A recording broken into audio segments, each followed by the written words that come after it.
You're listening to episode 55 of This Makes Me Happy.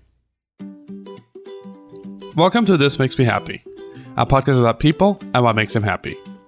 I'm your host, Bernardo Margulis. I'm a designer, art director, and educator, and I'm the principal of This Makes Me Happy, a design studio where I help my clients with branding and visual communications. I'm very happy to present This Makes Me Happy, the podcast, where each week I chat with a different person about what makes them happy. My guests come from all walks of life, and each of them shares their own personal happy stories. Join us every week for a unique conversation. Hello, I'm very happy to have David Feinman with me. David is the Chief Executive Officer and co-founder of Viral Ideas. Hi, David. How are you doing? I am doing amazing. How are you doing? I am doing very well. Tell me, David, else from the intro I did, is there anything else you want people to know? Well, the intro was very short, and I know we talked a little bit about kind of the format of this earlier.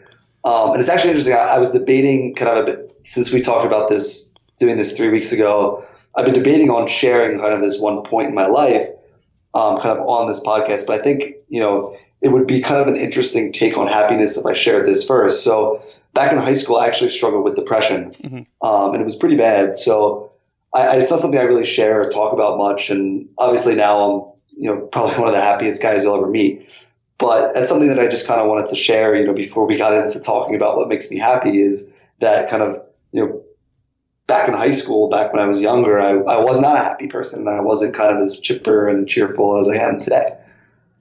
And I don't know if this is going to be part of the conversation, but do you want to share how you overcame depression, how you became happy as you are now? Yeah, I mean, that's actually a good point. And I think I could share a little bit of now, and maybe as we get into the conversation, can share more about it. But I think for me, it was more about appreciating the journey and appreciating kind of being in the present. I think for me, unhappiness and being depressed was because I overthought things, and I really kind of allowed myself to get to a place where I wasn't content with what was happening in the moment. And we're already off to kind of a deep start here, but kind of for me, happiness came from just kind of being present and learning how to do that. And over time, just kind of, after high school into college, just kind of became a very, very happy person, and can still to this day. And there really doesn't go by many days where I, you don't see me with a smile on my face and laughing. So, kind of came full circle from that, many years ago. And I'm sure this is going to come up later, but I appreciate your honesty, because depression and mental health is such a taboo topic. And the fact that you can start off saying that and let other people know that, hey, I saw what happened and I did something about it. I appreciate that you're able to do that. And the first sentence you say about yourself is that. So I appreciate it. I'm thankful that you shared that with us. Now switching to the happy side. Let's do it. I'm ready. That was enough of that. The main question I have for you is, what makes you happy? Yeah. So this one was actually another one that I had to think a bit about, because I don't know if you hear this from a lot of guests, and maybe you can tell me before I get into it. Is this like, when people think about this, there's not usually one specific thing, right? There's usually a lot of things that people discuss that makes them happy, right? It depends. Some people have one thing, some people have multiple things. And I think that's the beauty of asking people what they feel rather than what they know, because there's no right or wrong answer. I've had everything from one word answer to a whole list of stuff. Yeah. So I actually think my answer ties to, my little, 30-second, 45-second beginning.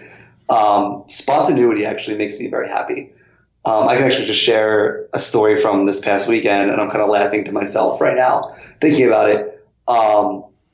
I spoke at an event on Friday with Visit Philly, and I walked out. It was a long day. It was a little exhausting, and I walk out, and right across the street from me, there was these two girls. One was eating a bowl of mac and cheese, and the other, it was like the best looking bowl of mac and cheese I've ever seen. And I really didn't want to sit down to dinner, but I was really hungry. So I went across. I was like, "Hey, can I have a bite of your mac and cheese?" And she's like, "Yeah." And then I just opened my mouth, and she this random girl just fed me some mac and cheese on the side of the street.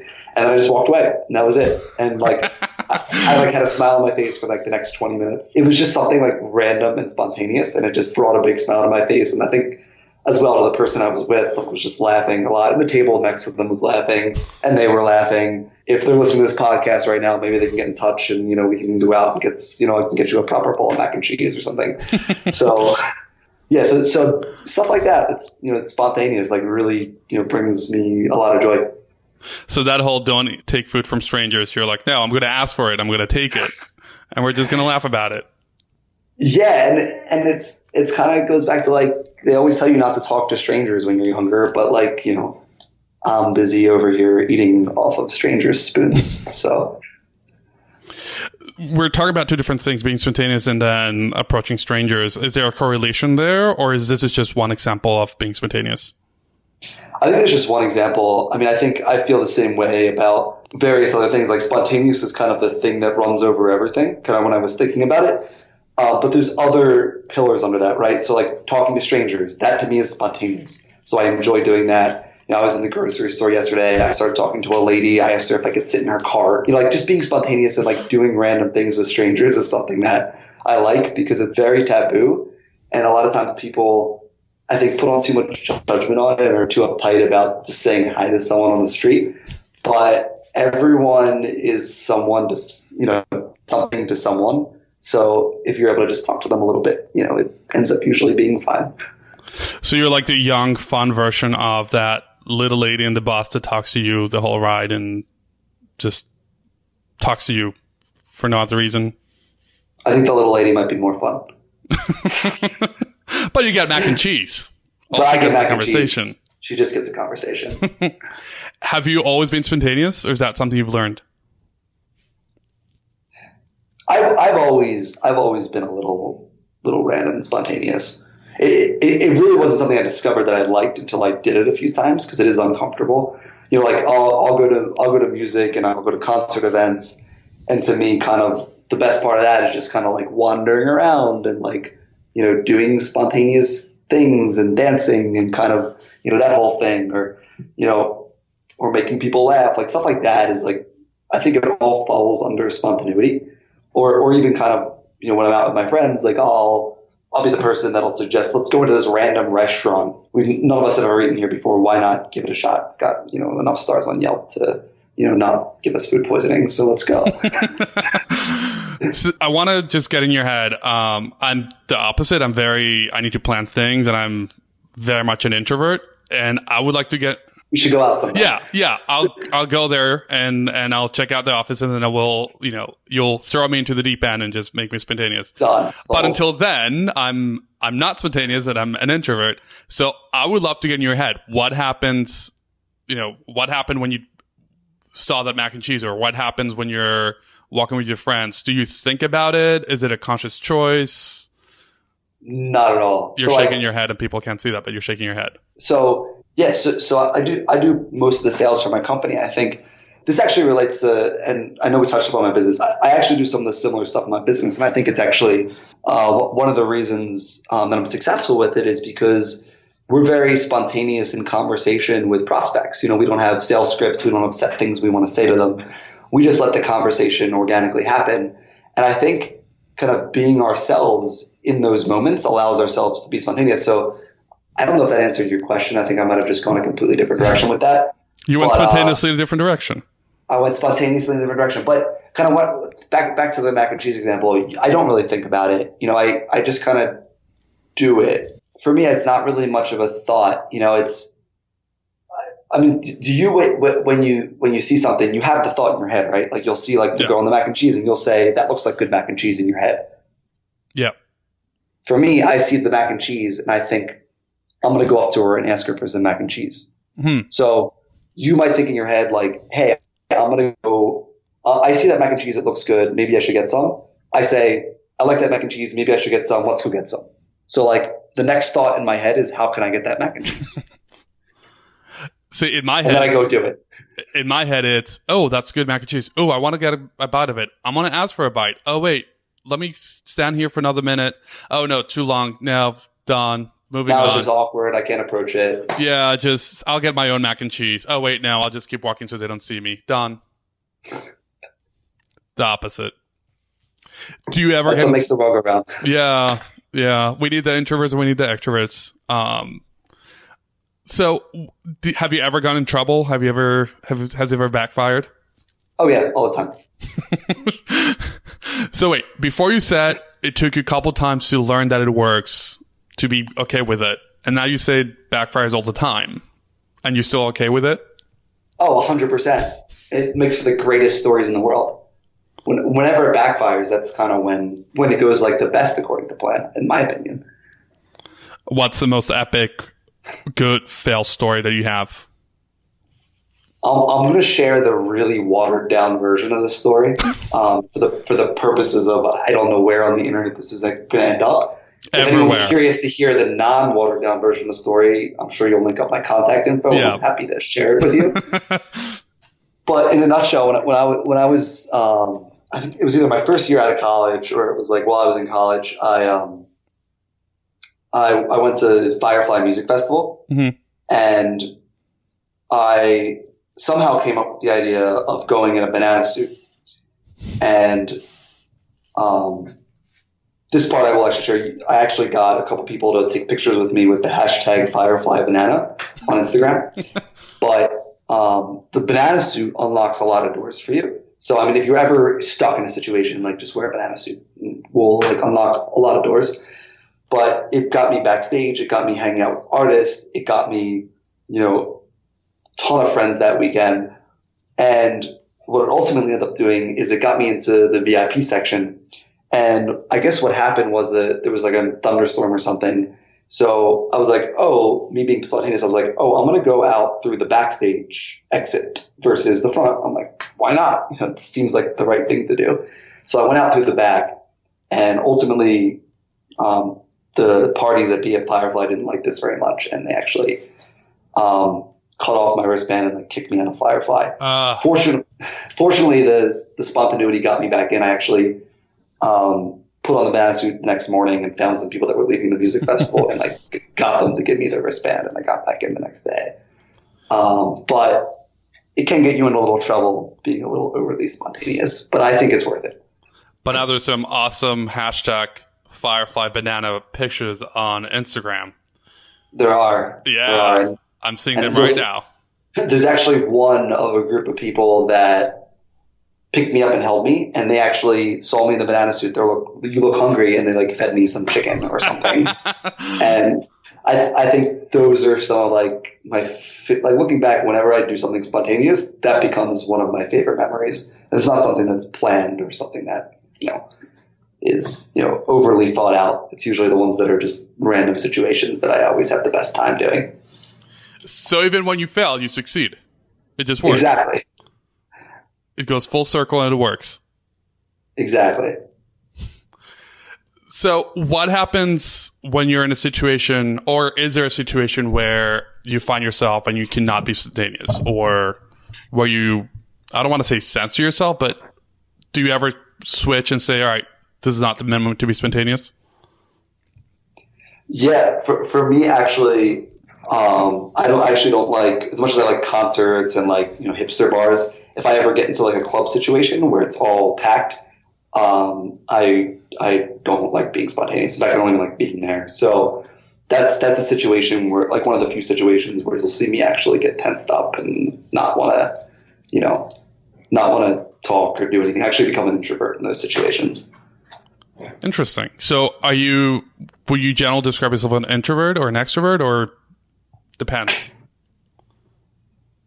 I actually think that I would describe myself as an extrovert, but I think that introvert extrovert is actually a spectrum when you think about it. There are situations that I'm an introvert in, and there's situations that I'm an extrovert in. Yeah. This is a topic I really like talking about because it's come up a few times, and people think I'm an extrovert, but my default is introvert. And I actually had a friend who listened to one episode, and she immediately emailed me. She's like, "You're not an introvert." I'm like, "I swear I am. I just play an extrovert, but it happens." Yeah. So when you're out and you're with friends and to you, you're having fun, you're just being spontaneous. Do people around you feel the same way when you do one of those things? Or do you ever get the, "Oh God, that's David with one of his own things"? I actually, and maybe my friends can say otherwise, but I've actually found that it is a little contagious. Especially when I involve my friends in the hijinks, and I like pull them into the conversation. They'll kind of get into it too. And I think that another thing that I kind of wrote down that was kind of on my list of what makes me happy, also leading back to spontaneity, was making people laugh and making people happy. And I think that if I'm able to share kind of this thing that I like to do with people, which is being spontaneous, they also kind of feel a little bit of that too within themselves. So let's go down the list. You have being spontaneous, you have making people happy. What else do you have on your list? People in general. I'm definitely a people person. So, I really like to, if I could spend every day with people, which I do, that's kind of where I'm in my happy place. I don't like, I like to spend time with others. I'm not much of a person to just sit there by myself. Do you ever, or you just avoid it? No, I do. Like once I go to the gym, and that's kind of like my alone time. And then at the end of the day, I'll be alone for a little bit. But, Is there a certain kind of people you gravitate more towards?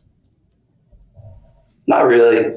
No, like no one in particular. Like I can pretty much get along with anyone. So there's no one specific type of person that I hang out with. And is there any kind of people you usually avoid or don't go for, or equal opportunities? Yeah, actually, I kind of avoid people that are very judgy. That kind of have some level of prejudice about another person or another thing. I tend to gravitate away from people like that, or people that are kind of a little people that are negative too. I try to avoid. Yeah, is that something you sense? Can you sense it with people, or that once you meet them? Yeah, I mean, you can just kind of feel it within like exactly what they say and do in their actions, right? So like, kind of back to if you go back to kind of what helped me not be depressed anymore. Back to high school, one of the biggest things was being positive about things, right? I think you can look at any situation as a positive or a negative, which is, I think that's a learned skill. I don't think that's something that comes naturally to people. Or some people it does, but I think you do have to work at, hey, this is a positive, not a negative. And I think for me, I prefer to be around people that can look at things as a positive versus a negative. I think there's a lot of people out there like that. So you said you think that's a learned skill. How do you learn it? How do you realize, hey, let's be positive about things? I think that's a tough question. I think for me, it was just a framework of thinking about things, right? So like, you could take, for example, my silly example of like being kicked out of a music festival. Some people would have been all bent out of shape about that, but I just kind of was like, okay, they kicked me out because I was like an idiot in the back with a banana suit. And I still had a great rest of the night, and I still, spent some time with my friends, and I was like, oh, it'll work itself out. And I got a wristband the next morning, and I didn't dwell on the fact that I lost the wristband. I was like, hey, I'm going to go find another one. So I went a little deep into the first one, but are there more things to do a list? So I think that was pretty much the extent of my list.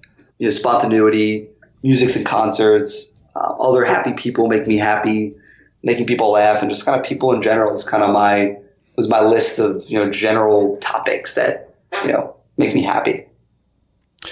So it sounds like a little bit a connecting thread, possibly, and I don't know if you thought about this or if I'm just reading too much into it, but a certain level of authenticity, like spontaneity and happy people and just having fun. So is that fair to say that it's a connecting thread?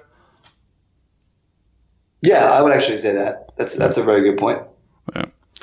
I like to establish patterns and things. Is there anyone who inspires you? Is there anyone who was a role model for you that you saw, like, oh, there's a happy person, I want to be more like them? No one in particular actually comes to mind as far as like, a specific person, but I definitely have a lot of great friends that are very happy people, and a lot of people in business that I know that are generally happy people. And, you see that, and you kind of, you want to be, everyone wants to be happy, and you kind of want to get that vibe as well. How do you navigate a situation when people are not happy or people are not as positive? Are you able to navigate it, or is it running out of it? I usually navigate it by making jokes. It's just kind of my catch-all. So a lot of my friends will tell you that I tend to make jokes, sometimes maybe at the wrong times, but they usually make people laugh. So I think that'll help me. Like when people get a little negative or a little unhappy, I'll just crack a joke or two, and it'll change the mood. And how do you feel that moment when you're able to take someone who's negative and just make them smile? You ever see the movie Monsters, Inc.? Yeah. That they say everything is powered by like the scream watts or whatever. Yeah. I say I'm powered by like the giggle watts. I like to hear people laugh and call it the giggle watts. So it definitely makes you feel good when something you say makes someone else laugh. Well, it's funny that you mentioned that movie as an example, because in the end I discovered that instead of making kids scream, they got way more power just from laughing, getting kids to laugh, and they switched their whole model, just laughing and smiling instead of howling. Maybe we can all learn a little something from that. Yeah. It's funny, like you can get the generational thing, like I think you're a little younger than me, but that's our point of reference. If it was someone a little older, they'll probably have another movie as a point of reference. Yeah, it's funny how that stuff's coming full circle. Yeah. Well, and earlier, before the recording, you mentioned Rob Lawless, who's a very happy person, and I know him, you know him, and I guess like happy people connect somehow in some other way.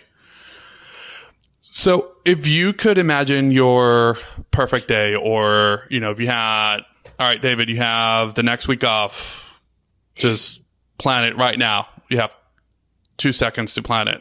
What would that look like? Are there any limits on this, or is this no holds bar? Your imagination. My imagination. Okay. Oh God, this could get a little weird. I'm just warning you. So I'm gonna go home. I'm gonna pack a bag. Packing the bag for me is gonna take maybe under 5 minutes. I'm just gonna throw a bunch of t-shirts in a bag, hop in the car, drive right to the airport. I'm gonna close my eyes. They have that big board with like all the locations that are available. Yeah. Point to a location on the board, or throw a dart at one. Either way, whatever TSA will let me get away with, and just get on the plane and fly there. Once I'm there, I usually like to do anything that creates some level of movement, kind of when I'm traveling to a new place, or when I'm like going somewhere new, whether it's going for a walk down Main Street, or whether it's getting on like, I know it sounds touristy, but getting on like the hop on, hop off buses, or like just Ubering somewhere, or going to some sort of festival. That's probably what I would start out doing. And then usually kind of when I've traveled, you'll meet some people along the way, and you can just, make plans as you go. So, when I actually did something similar to this. My roommate in college offered, he actually was going to Israel. He was like, hey, you want to come? I was like, sure. So I got a plane ticket to Israel. And we went there, and we just rented a car, and we just drove around, and we stayed in hostels, and it was basically the trip I'm describing that I would take. I've already done it. So, if I had to do anything, that's basically what I would do. Point to a location on an airport board and get on a plane. Is language ever an issue for you? Or not being able to speak a language, does that ever scare you? No, not at all, actually. And what's funny about it, too, is when I was in Israel, I was actually lost in Tel Aviv. And I found 2 people in the hostel and still managed to communicate with them that I needed to get back to the hostel, and they took me back. So somehow, if you need to communicate with people, like there is a way to do it, and it's possible. Yeah. Well, and if you're going to get lost anywhere, getting lost in Tel Aviv is a pretty amazing place to be. So. Oh, yeah, it's a great place to get lost. Not scary at all. Not at all. But see, that's one of my issues. The first time I was at a place where I couldn't speak the language, I was freaking out. I managed, but to me, that's such a big deal. I guess that's why I'm not that more spontaneous, because I would need to be able to communicate and speak the language. And usually, when you're going someplace that you don't speak the language, usually the plane flight's like 7 hours. So you can study up on or if you're going to Mexico, it's a little less, but you can study up on the basics, like where's the bathroom and how do I get here, and stuff like that. And once you kind of know that, I think everyone knows a little bit of English enough to get by. Yeah, well, in Israel also, in Tel Aviv, that's usually the case. So if you had your dream day, not going out somewhere, but you had your dream day, whether it's work, whether it's personal, whether it's a weekend, what did that look like? I'm kind of living it now, believe it or not. I started this company about 2 years ago with Zach, and really I don't think about what I do as work. It's kind of just something I do every day, and it's we own a video production company. It's growing very quickly, and we have some great people that work with us, and I'm happy doing it every single day. So if I could do anything in the world, I'm already doing it. So living the dream. All right, David, now I want to do the rapid fire section. I have a few quick questions about what makes you happy, and I want your gut reaction. Are you ready? I'm ready. Let's do this. Who makes you happy? Friends. Is there a movie or a song that makes you happy? Anything by the Lumineers. Finish the sentence. I'm happiest with. Food. Finish the sentence. I'm happiest when. I'm working out. Do you have a happy food? Cheese. And do you have a happy color? No. You don't like color, or you like all colors? None specifically comes to mind that makes me more happy than another. All right, fair enough. Equal opportunity here. So, David, if people want to learn more about you, or they want to learn about what you're working on, where can they find you, and what can you tell them about your work? Sure. So, I own a video production company. Kind of our focus is creating emotional stories for brands. So we basically create short films for brands. So if they want to learn more, my website's viralideamarketing.com. And they can email me, dave@viralideamarketing.com, and just reach out. Happy to help with anything and everything and anything. And I'll make sure the link is on the show notes. And the interesting thing is, I met your business partner. We started chatting in a completely different setting through Slack. And then it turns out we know the same person. Well, we know two people that we know of, your business partner and Rob. So small world. And I'm sure there's many more. You got to behave. You don't know who's going to be around the corner. You never know. Or just be spontaneous and eat mac and cheese out of a stranger, and who cares? Yeah, that works too. And I think that works better sometimes. David, thank you very much for sharing what makes you happy. I appreciate it. Thanks for having me. This was an amazing experience. Thank you, David, for sharing what makes you happy. And thanks everyone for listening. A special thanks to Jason Zapolo for editing this episode, Orly Margulies for help with social media, and Rocio Castañeda for ongoing support. You can learn more about this project and listen to past episodes at thehappypodcast.com. And you can find us on social media on Twitter, Facebook, and Instagram at thehappypodcast, and youtube.com/thehappypodcast. You can find us on iTunes and subscribe to get updates on your device. And if you leave a 5-star review, more people can find us. Thanks for listening, and we'll see you soon.